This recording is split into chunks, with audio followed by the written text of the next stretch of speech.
trago hoje o assunto, essa tribuna, é sobre a política do nosso Ministério das Relações Exteriores, que a cada dia está mais estapafúrdia.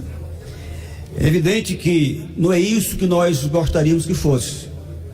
Gostaríamos que o Brasil continuasse sempre tendo uma política de relações com as nações do mundo, como era até há pouco tempo, em todos os governos, desde o tempo do Rio Branco, que é o grande mestre da nossa política exterior, e passando por muitos chanceleres que ocuparam aquela cadeira lá no Palácio do Itamaraty.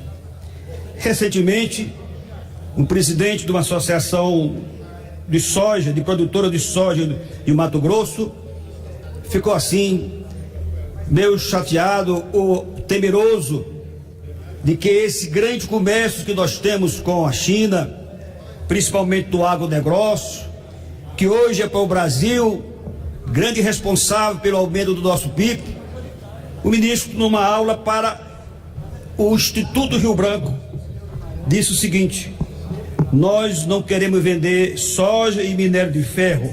Chegou depois, hein? Mas não vamos vender, nós queremos vender soja e minério de ferro, mas não vamos vender nossa alma. Isso é um princípio muito claro. Querem reduzir nossa política externa simplesmente a uma questão comercial, e isso não vai acontecer. Eu quero dizer que até certo ponto você pode pensar que o ministro Araújo está certo, mas esse não é umas palavras de um ministro do exterior que possa estar passando para os seus alunos lá no Instituto Rio Branco. Nós sabemos dessa querela que temos entre a China e o Brasil no relacionamento com a política externa. E veja, agora a China se reaproxima dos Estados Unidos. Quer dizer, entramos numa guerra de dois grandes. O Brasil tomando parte lá com os Estados Unidos na sua política externa, na sua política de má vizinhança, e o Brasil querendo acompanhar um Estado rico, uma potência, a primeira potência mundial.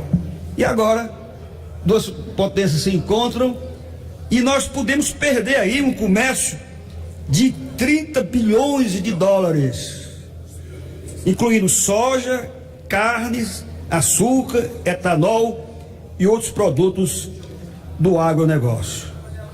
Graças a Deus, parece que o nosso presidente Bolsonaro vai viajar para a China para fazer a reaproximação com aquele país do Oriente.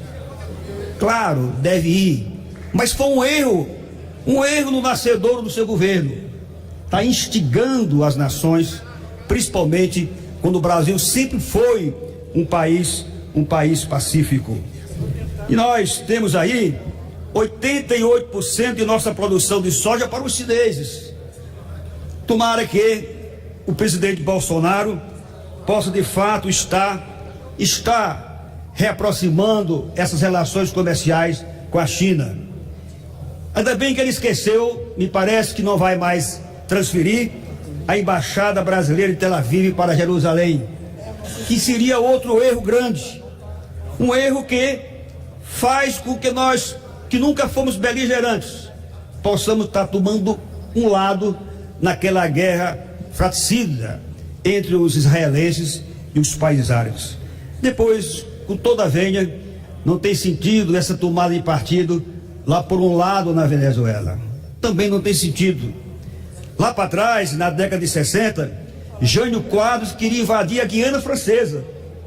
E foi o maior problema para o Ministério das Relações Exteriores contornar esse problema, contornar essa ambição de expansionismo que tinha o senhor Jânio Quadros lá na década de 60. Enfim, senhoras e senhores deputados, eu queria que o nosso ministro das Relações Exteriores lesse um pouco Raízes do Brasil, de Sérgio Buarque de Holanda, que ele vai dizer que o brasileiro é uma pessoa cordata e que nossas relações exteriores tem que ser aquela que abrange todas as nações para que nós possamos ter um comércio fluido entre as nações.